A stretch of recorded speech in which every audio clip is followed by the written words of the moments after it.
오늘 주신 하나님 말씀은 요한계시록 2장 8절로 11절 말씀입니다. 신약성경 400페이지입니다. 2장 8절 서머나 교회의 사자에게 편지하라. 처음이며 마지막이요 죽었다가 살아나신 이가 이르시되 내가 내 환난과 궁핍을 알거니와 실상은 너가 부요한 자니라. 자칭 유대인이라 하는 자들의 비방에도 알거니와 실상은 유대인이 아니요 사탄의 해당이라. 너는 장차 받을 고난을 두려워하지 말라. 볼지어다 마귀가 장차 너희에게 가운데에서 몇 사람을 옥에 던져 시험을 받게 하리니 너희가 10일 동안 환난을 받으리라. 너가 죽도록 충성하라. 그리하면 내가 생명의 간을 내게 주리라. 아멘. 빛이 있으라. 하나님께서 초대교회에 어마어마한 핍박이 임했을 때 사도 요한을 통해서 편지를 쓰게 하셔서 편지를 해람하도록 하게 하셨습니다. 오늘은 서머나 교회에 하신 메시지입니다. 서머나 지역은 지금의 터키, 소아시아, 당시의 소아시아 지역의 항구 도시였습니다. 지금도 그렇지만 항구 도시에는 훨씬 우상 숭배가 성행했던 곳입니다. 그리고 그만큼 또 물질도 풍부했고 음란한 도시이기도 합니다. 어떤 도시보다도 그 신학자들은 이 서머나 도시가 황제로부터 인정받기 위해서 황제 숭배에 앞장섰던 도시였습니다. 그리고 당시에 얼마나 황제 숭배에 앞장섰냐면 상인조합을 만들어서 가이사 황제가 바로 우리 주인입니다라고 선언하는 그런 상업하신 분들만 물건을 통용을 하고 그 도매에서 소매로 넘기고 하는 일들을 할 수 있는 일인 거예요. 그런데 기독인들은 상인조합에 가입할 수 없는 거죠. 우리의 주인은 하나님이시기 때문에 황제를 신으로 받아들이지 않겠다고 했기 때문에 그들은 조합원에 가입도 안 되고 그래서 매매하기도 힘들었고 그래서 이 서머나 교회 성도들은 대부분이 가난했습니다. 또 오늘 예수님께서 이 요한을 통해서 이 서머나 교회에게 하신 메시지는 정말 당시에 엄청난 위로가 되어지는 거죠. 그리고 그 핍박 가운데 엄청 힘들 때 위로의 편지이기도 했습니다. 서머나 교회에게 말씀하신 예수님의 모습을 요한은 이렇게 기록하고 있습니다. 오늘 말씀 보니까 그분은 8절에 보니까 처음이요 마지막이신 분이십니다. 창조 사역에 우리의 형상대로 우리의 모양을 따라 우리가 사람을 만들자. 우리가 나왔는데 성부, 성자, 성령 하나님이 함께 창조 사역이 시작하셨습니다. 그렇게 시작하신 예수 그리스도께서 마지막 심판의 날에 재림주로 오실 줄 우리는 믿습니다. 그래서 그 예수님이 어떤 예수님이다? 처음이요 마지막이신 예수님이십니다. 그리고 그분은 죽었다가 다시 살아나신 예수님이십니다. 우리 기독교는 부활의 종교입니다. 부활의 종교이기 때문에 안식 후 첫날, 그래서 안식일은 토요일인데 이 첫날 이 부활의 아침에 우리가 하나님 앞에 찬양하며 예배하는 것입니다. 그 예수님이 서머나 교회에 친히 말씀하셨고 함께 하시겠다는 말씀이 오늘 이 본문의 말씀인 것입니다. 자, 우리는 신앙생활 하면서 예수님을 잘 믿는데 왜 어려움이 올까? 예수님 믿기만 하면 모든 문제가 되었으면 좋을 텐데 예전에는 예수 믿으면 형통합니다 이런 분들이 있어요. 제가 예전에 신세계 그 터미널 지나가는데 터미널 쪽에 이렇게 나무를 치고 지나가면서 또 인사 한번 하고 탁 하면서 지나가는데 그분이 이렇게 앞에 뭐라고 썼냐면 천리교라고 써놨더라고. 천리교를 다니신 분이 이렇게 탁 나무를 뭔가 판을 치면서 나와서 천리교를 다니면 모든 인생의 문제가 해결됩니다. 이렇게 했어요.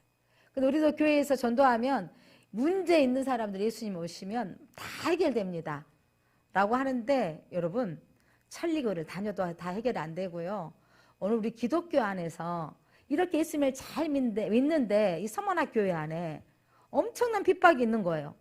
장사를 할 수 없기 때문에 교회 성도들은 가난하고 곤핍한 가운데 있고 그 고난을 당하는가. 자, 그렇게 이 초대교회 안에 무시를 당하고 조롱을 당하고 불이익을 당하는 거죠. 이 전염병 이 코로나 시대가 시작되어졌을 때 신천지 때문에 온 저 부산 마산 쪽에 어마어마하게 나와가지고 같이 안 믿는 사람은 신천지도 교회라고 생각하잖아요. 신천지 하나님의 교회에 써져가지고. 그런데 그 영향이 얼마나 컸냐면 교회에 오면 다 전염병에 걸릴 것처럼 교회 안에 엄청난, 교회에서 나오기만 하면 어떤 교회에는 앞에서 막 계란을 막 투척하고 지나가는 사람들도 있었다고 합니다. 그렇게 교회에 오면 전염병이 나타날 수밖에 없다고 생각하는 그런 영향이 얼마나 컸던지, 나중에 교회에서 우리가 그 소독이나 이런 모든 방역 조치에 잘 동참하였고, 그러면서 교회에서 모든 환자가 나오지 않았음에도 불구하고 그 영향력이 컸습니다. 자, 그런 것처럼 예수님을 잘 믿는데 왜 어려움이 올까요? 왜 더 무시하고 핍박을 당할까요? 이 서머나교회 성도들이 그렇게 더 이렇게 핍박을 당하는 이유가 뭘까요? 그런데 그 당하는 성도들을 향하여 예수님이 뭐라고 하셨냐면, 너희가 가난한데 실상은 부유한 자다라고 말씀하셨습니다. 그리고 너희는 이기는 자가 되어져서 마지막 생명의 멸류관을 받게 될 것이다. 그리고 둘째 사망에 이르지 않을 것이다 라는 축복의 메시지를 주십니다. 사랑하는 성도 여러분, 오늘 이 말씀을 잘 들으면 왜 나에게 공고한 일이 오는지, 왜 나에게 교회를 다니고 예수를 믿는데 어려운 일이 생기는지 귀를 기울이시기 바랍니다. 오늘 그 예수의 음성을 들으시기를 바랍니다. 예수님께서 서머나교회에게 하신 말씀이 오늘 9절 말씀입니다. 9절 같이 한번 읽어보겠습니다. 시작. 내가 내 환난과 궁핍을 알거니와 실상은 너가 부요한 자니라. 자칭 유대인이라 하는 자들의 비방도 알거니와 실상은 유대인이 아니요 사탄에 해당이라. 예수님께서 그렇게 상인조합에 들어가지도 못했기 때문에 힘들고 어려운 그들을 향하여서 너희, 그리고 그 잡혀가고 힘든 고문을 당하고 너희들의 환난을 알고 너희의 궁핍, 어려운 상황을 주님이 아신다는 거예요. 여러분, 누가 알아준다는 것은 정말 그 마음에 위로가 되어져요. 어떤 사람보다 더 이렇게 하냐면 서로 아픈 환자들끼리 먼저 아프신 분이 아이고 이런 증상이 있죠. 그러니까 이렇게 해야 돼요. 그러면 의사 선생님 말씀보다 더 잘 들어. 누군가 내 마음에 터치 한마디 딱 해주면 힘들고 어려웠는데 얼마나 힘들어요 하고 손 한 번만 잡아주면 눈물이 핑 돌더라고요. 누군가가 알아준다는 거. 그런데 여러분, 나는 처음이요 마지막이고 나는 죽었다가 살아나는 예수인데 너희들의 이 환난과 너희들이 궁핍을 안다는 이 메시지는요 서머나교회에 큰 위로가 되어졌습니다. 사랑하는 성도 여러분, 오늘 여러분의 삶 가운데 답을 찾기보다 위로자가 있다는 이 하나님의 음성을 들으시기를 바랍니다. 여러분의 인생 가운데 여러분은 환난을 당할 수 있고 어려운 일을 당할 수 있습니다. 그런데 그때 여러분, 내가 너의 아픔을 안다. 내가 너의 고통을 안다. 너의 그 어렵고 힘든 상황을 아는데 너가 부유한 자야. 이건 어마어마한 위로인 거죠, 여러분. 세상은 많이 가지고 있으면 부자라고 말합니다. 뭐 건물이 몇이고 땅이 몇만 평 가지고 있다면 사람들은 부자라고 말하는데, 오늘 장사할 수 없는 이 공고하고 힘든 백성들에게, 이 서머나 교인들에게 너가 부유자라고 말씀하시는데, 여러분 오늘 하나님은 너희가 부유자라고 말씀하십니다. 실상은 중요한 게 여러분 안에 심령이 부유한 자가 되어져야 돼요. 여러분이 하나님이 함께 하시면 부유자입니다. 왜냐하면 그분이 나와 함께 하시기 때문입니다. 내 고통을 아시기 때문입니다. 내 힘든 상황을 주님이 아시기 때문입니다. 여러분, 친구가 내 마음만 알아줘도, 내가 아픈데 같은 환자였던 분이 암 환자가 치료받아서 회복된 이야기를 들으면서 그 어떤 약만 알게 된다 하더라도 얼마나 기쁜지, 위로가 되어지는데, 그런데 전지전능하신 하나님이 처음부터 끝까지 세상을 주관하신 그 예수님이 내가 너를 안다. 이 메시지는 서머나교회에 어마어마한 위로가 되어졌고 힘이 되어진 것입니다. 오늘도 여러분의 인생 가운데 문제를 만났고 내 인생 가운데 공고하고 힘든 상황이 있는 여러분 가운데 오늘 주의 음성을 들으시기를 바랍니다. 내가 너의 환난을 알고 너의 궁핍을 안다. 주의 음성이 들려주십니까? 예. 그러면서 말씀하시기를 유대인들, 여러분 이 이스라엘 백성 가운데 기독인들 가운데 힘들게 하는 건 안 믿는 로마 사람들이 잡아가서 매질을 하고 힘들게 하는 고통도 힘들지만 더 힘든 게 뭐냐면 같은 유대인들끼리 저들 예수 믿고 저 부활의 종교를 믿고 있는 저들 저기 숨어 있다고 알리면서 핍박하는 교인들. 아니 교인이 아니고 유대인들. 무슨 말이냐, 우리나라에 그 일제 치하에 있을 때 독립운동 하신 분들이 계시잖아요. 후원금도 보내주고 숨겨주기도 하면서 지원해주는 한국인들이 있는가 하면 도리어 일본의 앞잡이가 되어져서 저기 숨어있다, 언제 누가 뭐 후원금을 주었다라고 고발하는 사람들이 더 있는 것처럼 유대인 안에 자칭 유대인이라고 하는 너희들을 핍박하는 그들이 있는데 그들의 정체가 뭔 줄 아니라는 거예요. 같은 유대인이지만 그들은 실체는 사단이다라고 하시는 거예요. 그러면서 그 사단의 실체, 왜냐하면 같은 민족이기 때문에 서운하고 힘든데 그들의 정체가 사단이라는 거예요. 사랑하는 성도 여러분, 우리를 가끔 부부싸움하게 하면 남편이 이렇게 밉고 또 아내가 밉죠. 내 마음을 저렇게 이해할 수 없는가 라고 하는데 그 배우의 그 남편이 아니라 너를 힘들게 하고 너를 더 고통 가운데 끌고 가는 사단이 저를 붙잡고 있다, 이 말씀을 하는 거예요. 가끔 부모와 자녀 관계도요, 원만하고 사랑스럽게 아름다운 가정을 다 이루고 살지만 그렇지 못한 가정도 있더라고요. 부모님이 자식을 신뢰하지 못하고 또 무시하고 자녀들은 또 부모에게 불순종하고 재산 내놓으라고 그러고 싸우고 이런 부분들이 있잖아요.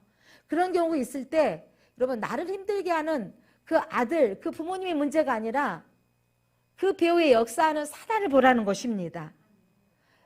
그 정체를 알고 오늘 주님이 너희들이 그 배우의 역사하는 것은 사단의 모임이다라는 거예요. 사단이니까 너희들 그들에게 흔들리지 말고 고난을 두려워하지 말라는 것입니다. 오늘 우리에게 우리 주변에 역사하는 사단의 괴계를 우리가 알아야 되는 거예요. 에베소서 6장에 사도 바울은 우리에게 이렇게 말씀하고 있습니다. 6장 11절 12절 함께 읽어보겠습니다. 마귀의 관계를 능히 대적하기 위하여 하나님의 전신갑주를 입으라. 우리의 씨름은 혈과 육을 상대하는 것이 아니요 통치자들과 이 어둠의 세상 주관자들과 하늘에 있는 악한 영들을 상대함이라. 이제 우리 한국교회 70년대 80년대 막 부흥이 일어나고 또 막 그 어둠 가운데 있는데 귀신을 예수 이름으로 명하노니 귀신은 떠나라 하면서 귀신 그 사역들을 하는 교회들이 많이 일어났었습니다. 그래서 모든 이 방해하는 요소들은 귀신으로 봐가지고 남편이 뭐 힘들게 하고 뭐 소리 지르면 남편 앞에서 귀신아 물러가라. 자식들이 막 말 안 듣고 막 이렇게 하면 귀신아 물러가라고 하는 이 잘못된 이 신앙을 가지고 있을 때가 있었습니다. 여러분, 그 뒤에 배우의 역사는 사단을 향해서 말해야 되고 그 사람에게 말하는 것은 그 사람을 무슨 취급해버리는 거예요?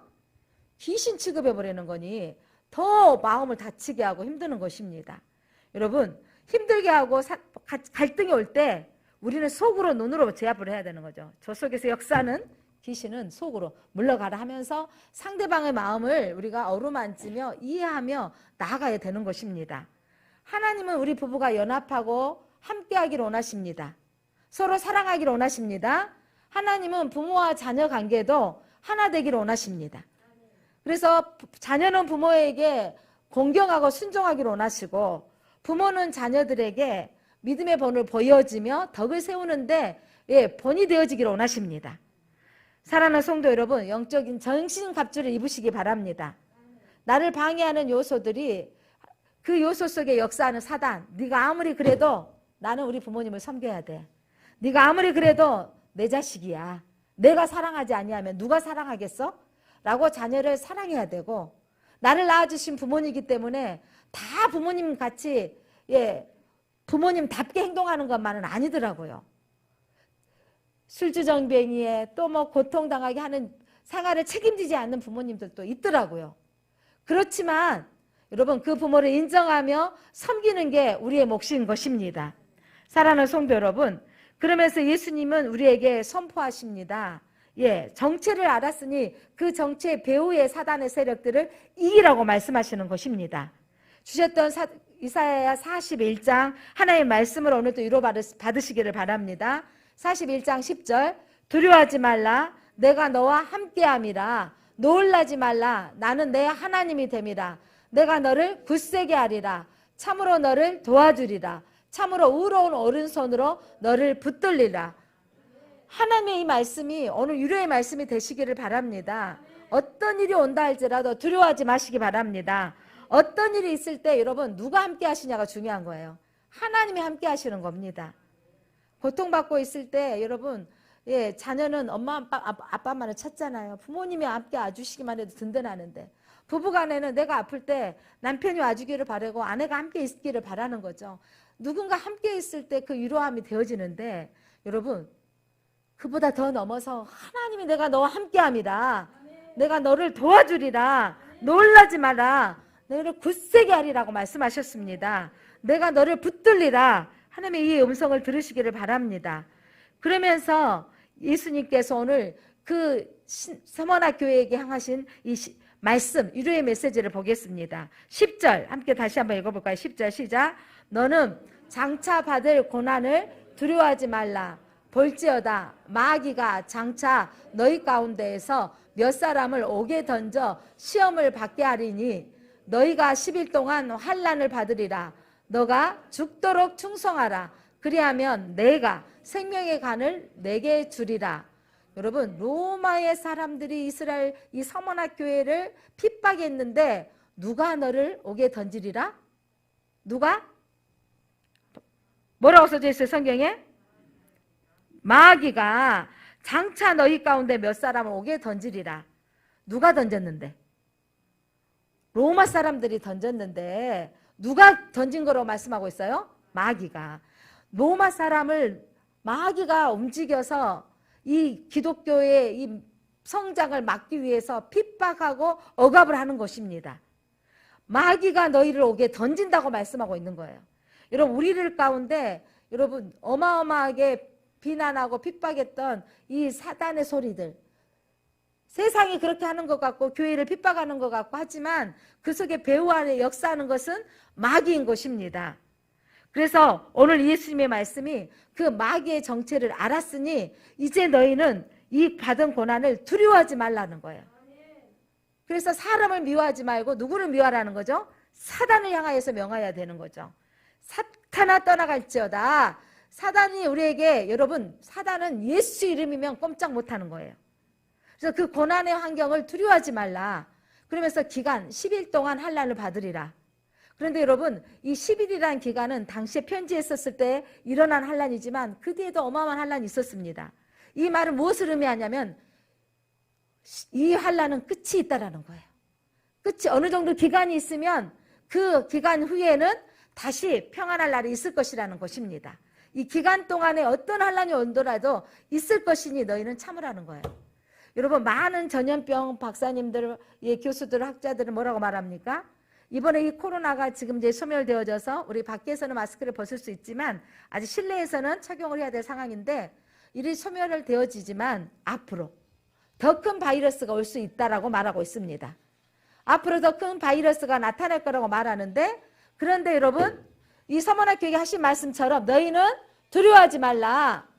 너희는 이 더 큰 바이러스가 올 것이다. 예, 그걸 말씀하시는 거예요. 그 환난 가운데 염려하지 말라는 거죠. 그러면서 하시는 말씀이 너희는 죽도록 충성하라 말씀하십니다. 여러분 오늘 그러고 나면 너희들이 환난을 견디고 나면 생명의 간을 내게 주리라. 생명의 면류관 약속하셨습니다. 사랑하는 성도 여러분 그렇다면 우리는 죽도록 충성하라 그러면 서머나 교회의 입장으로 돌아가 봅시다. 아니 물질을 매매할 수도 없는 이 고난 가운데 있는데 그리고 또 지도자들은 옥에 갇히고 이렇게 이 핍박 가운데 있는데 그런데 죽도록 충성하라 이 메시지는요 우리 한국교회 성도들은 다 이렇게 동일하게 다 받아들여요. 더 열심히 전신하라고 더 열심히 충성하라고 우리는 너무 일하는 민족이야. 일로 이 문제만 해결하려고 해요. 여러분 오늘 죽도록 충성하라는 이 예수님이 하셨던 메시지는 더 봉사해라 더 충성해라 이래라 이런 메시지로 받아들이지를 마시길 바랍니다.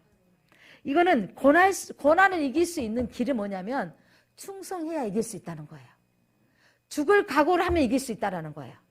여러분, 죽을 각오를 하면 누구도 못 이긴다 그러잖아요. 그리고 끝까지 인내해라. 그러면 사는 길이 열린다는 거예요. 죽을 각오를 하면 여러분, 싸움에는 어떤 사람이 이길 수 없다고요? 죽으려고 작정하고 돌라든 사람하고는 이길 수 없다라는 거예요. 여기 러시아와 우크라이나의 전쟁 가운데 모든 세계의 정서가 러시아를 도와주려고 합니까? 우크라이나를 도와주려고 합니까? 우크라이나를 도와주려고 하고 있어요. 왜냐하면 대통령이 죽을 각오를 하고 나서버리고 65세까지 지금 군인들이 지금 장원에서 남성들이 이전의 전쟁 때문에 여러분 러시아의 남성들이 엄청 없대요. 그런데 이 전쟁이 나니까 이 남자들이 다 자원해서 지금 피난은 여성과 아이들이 피난하고 이 군인들이 65세까지 이 전쟁터에 나가서 싸우겠다고 일사각오를 하는 거예요. 그러니까 세계 민심이 다 지금 누구를 돕자? 우크라이나를 돕자 무기를 지원하고 또 심지어 유럽 국가 중에서는 군사들까지 파병을 합니다. 우리나라는 지금 입장이 난처한 게 국교를 누구하고도 수립을 했기 때문에 러시아하고도 했고 이 관계를 가지고 있기 때문에 누구 입장에 쓰는 게 참 어려운가 봐요. 그래서 우리 대한민국은 물질로 혼내주겠다. 어디에? 러시아에. 그래서 무기나 어떤 파병을 하지 않고 있는 상황입니다. 중요한 건 그들이 죽기로 작정하고 나라를 지키겠다고 사수하니까 물론 이익에 대한 부분도 있겠지만 살 길이 열려지는 거예요. 힘들고 어려워요. 사방대 지금 폭탄이 떨어뜨려지고 미사일이 발사되어져서 어마어마한 어려움 중에도요. 여러분 세계의 정서, 이 마음이 얼마나 중요한가 뭐냐면 그들이 포기하지 않고 견디니까 돕는 손길이 있다라는 것입니다. 여러분 적당히 대통령이 처음에 미국에서 대통령 피할 길을 주시겠다고 어떻게 했어요?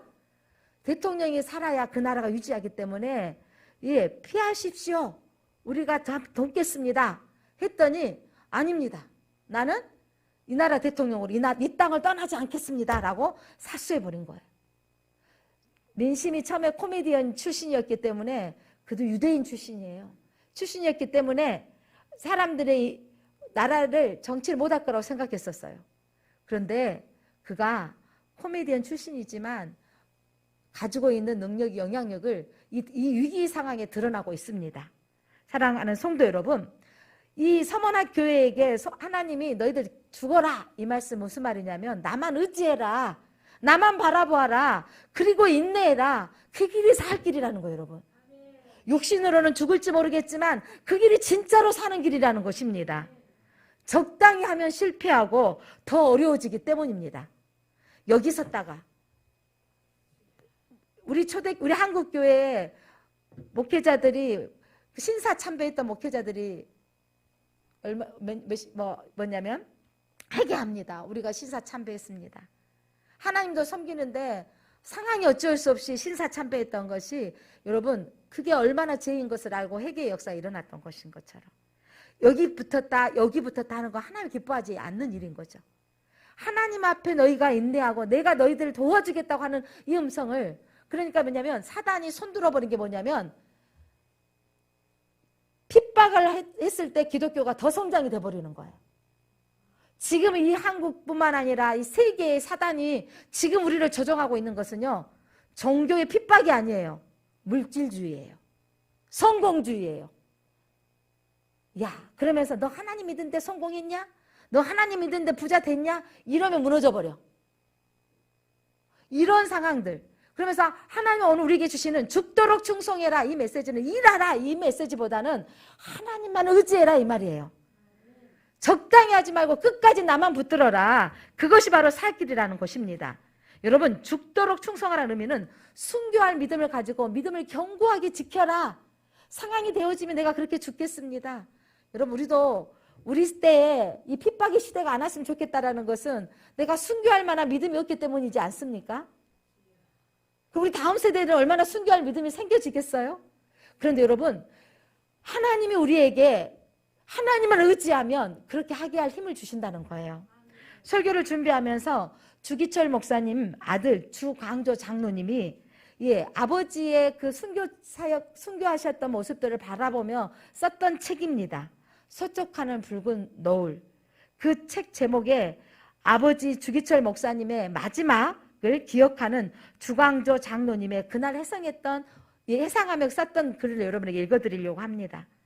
주기철 목사님이 그렇게 용기 있고 담대하게 나간 게 아니라 우리와 같이 똑같이 두렵고 힘들었던 것입니다. 한두 번이 아니라 아버지가 4번째 구속되던 날 아침이었습니다. 조반상을 받고 막 첫 숟가락을 입에 넣었을 때 형사들이 안방으로 들어오면서 주목사, 그 밥 먹을 자격이 없어.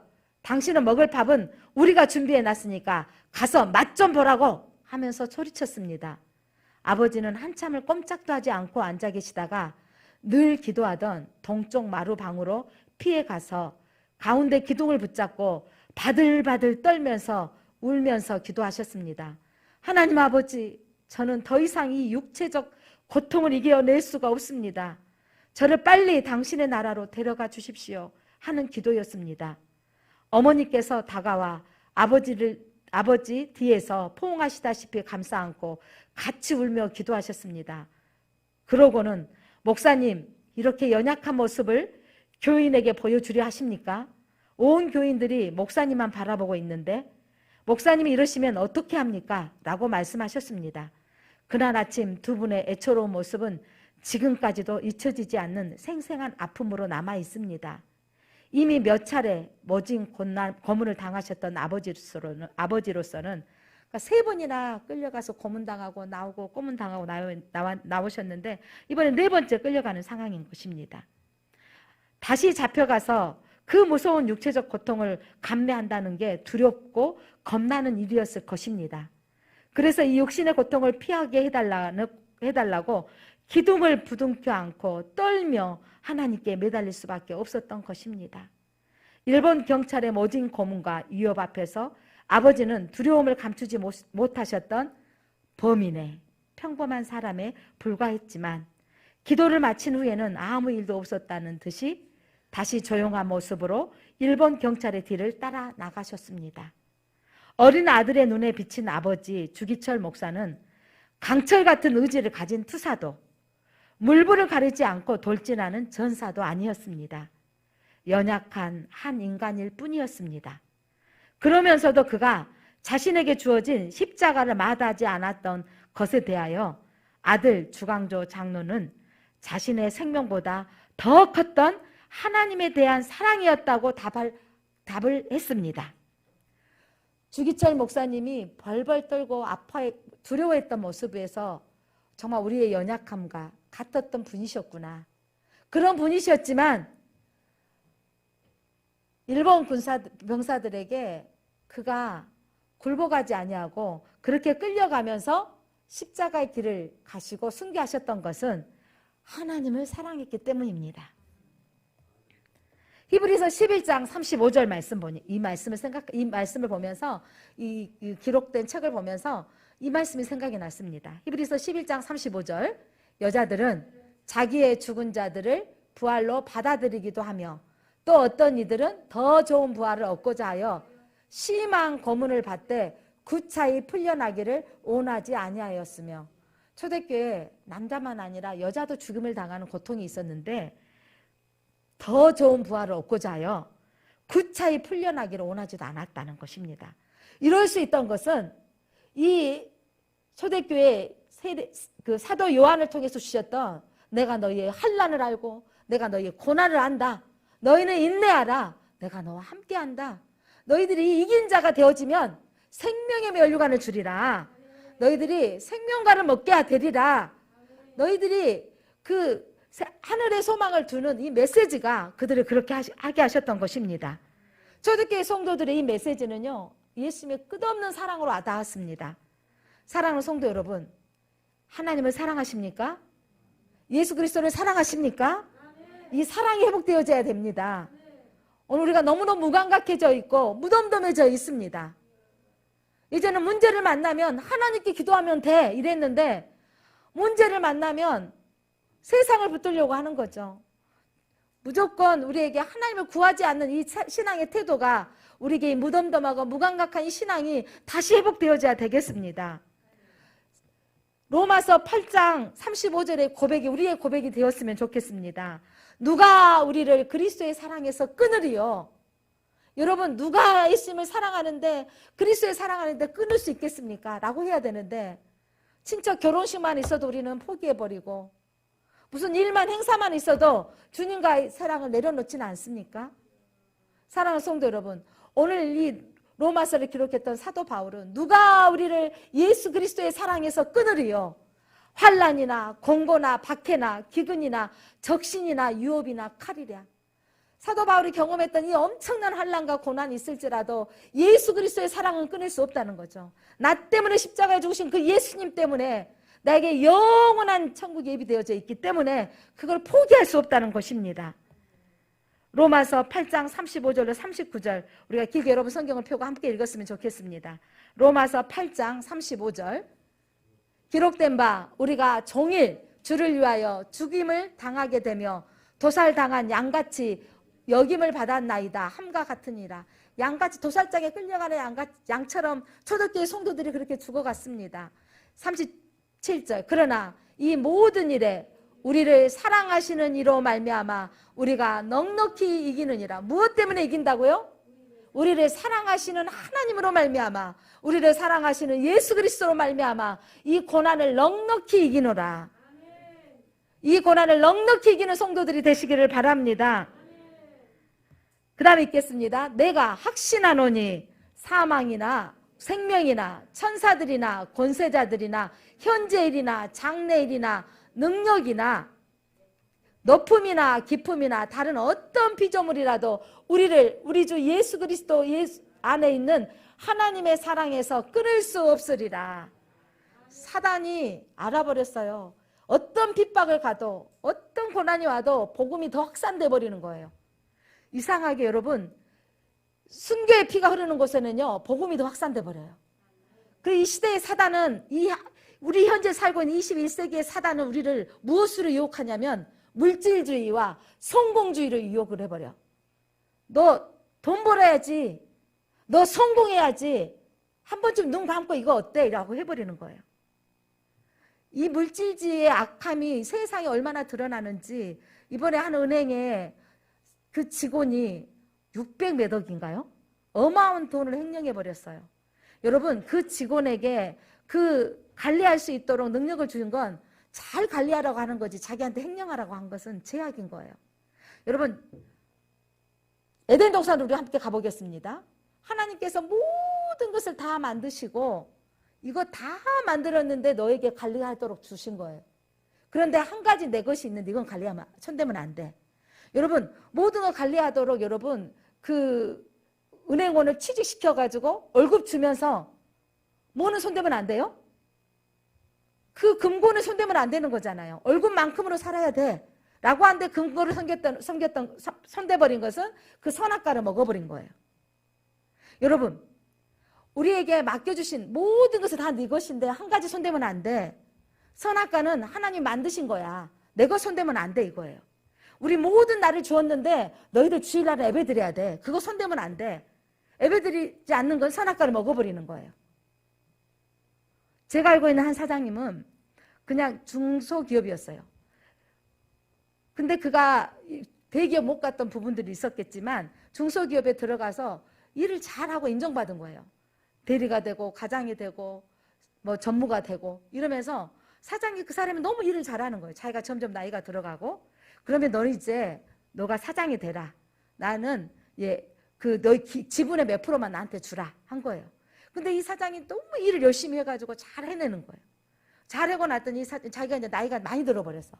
이 사장이 이제 그 회장님한테 가서 회장님 이제 연세가 드셔서 못하시니까 이 지분의 몇 프로를 더해서 드리겠습니다. 이 회사를 나에게 넘겨주십시오. 그래 이것이 너 것이다 라고 넘겨준 거예요. 그래서 그 사장이 회사를 잘 끌어가서 지금 엄청난 회사를 끌어가고 있어요.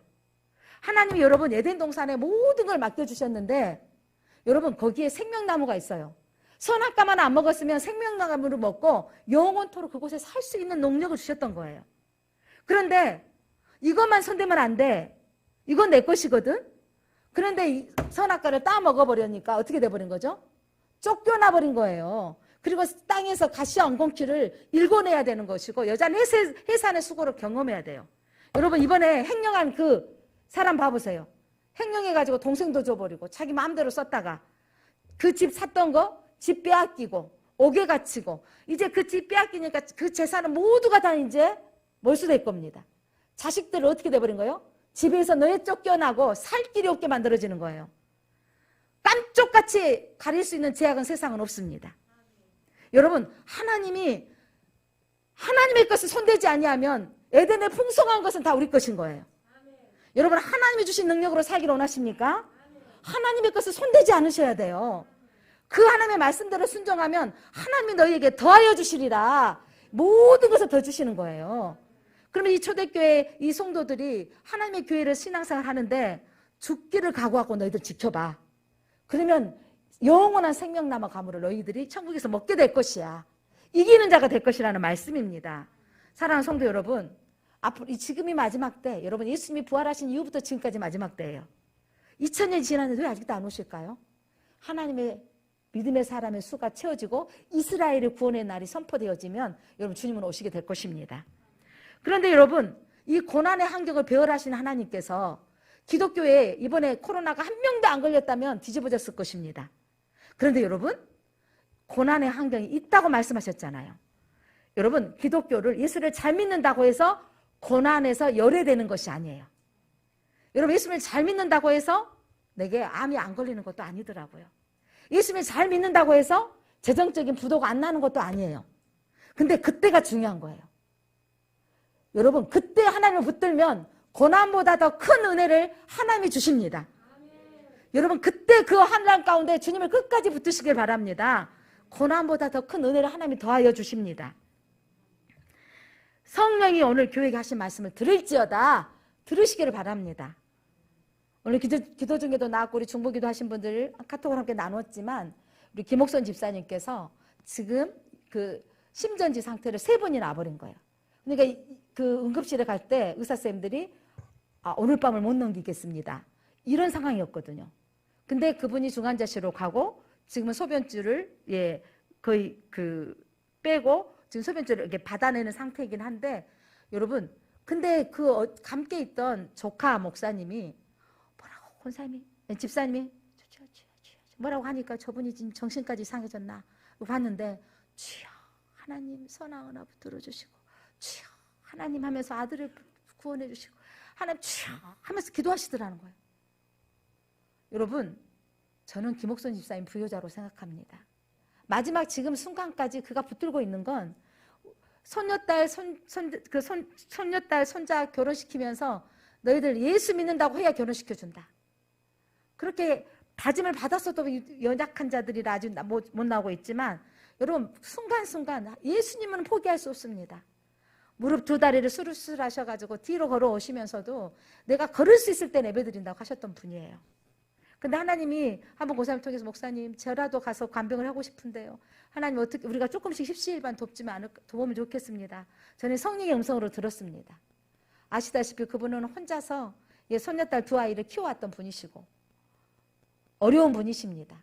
우리가 큰 교회는 아니지만 우리가 십시일반 그게 능력이 아닐까 싶습니다.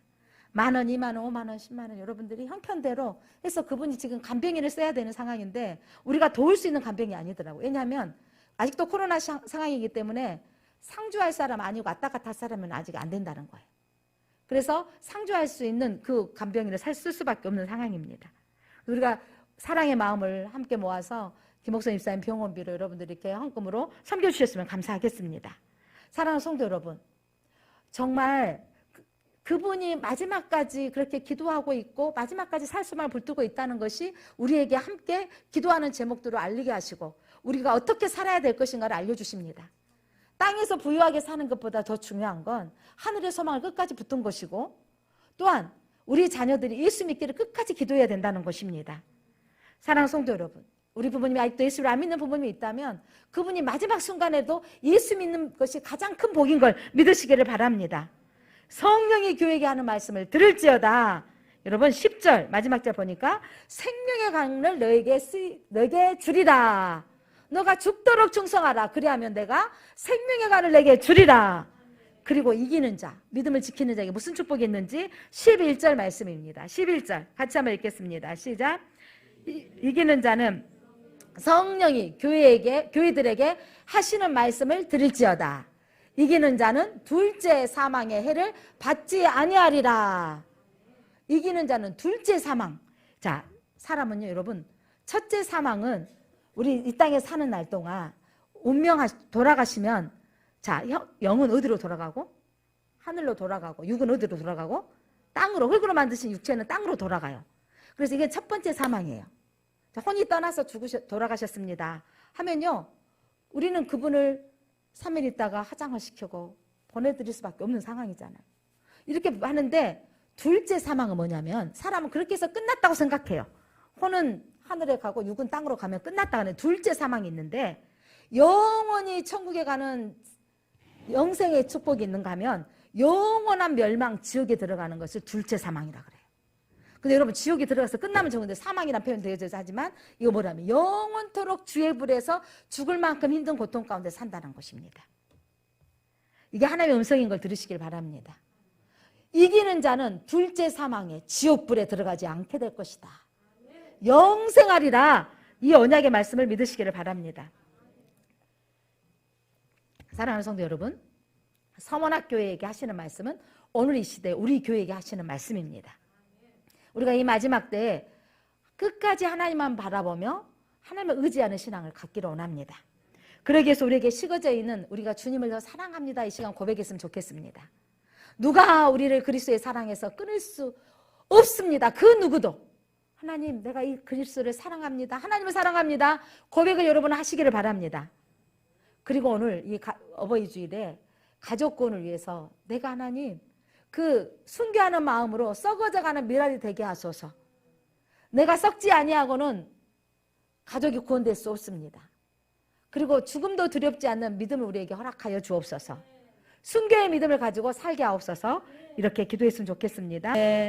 하나님 감사합니다. 오늘 우리의 무뎌졌던, 우리 하나님을 사랑했던 마음들이 약해졌던 우리의 마음들을 보게 해주셔서 감사합니다. 하나님을 사랑합니다. 주님 사랑합니다. 주님 사랑합니다.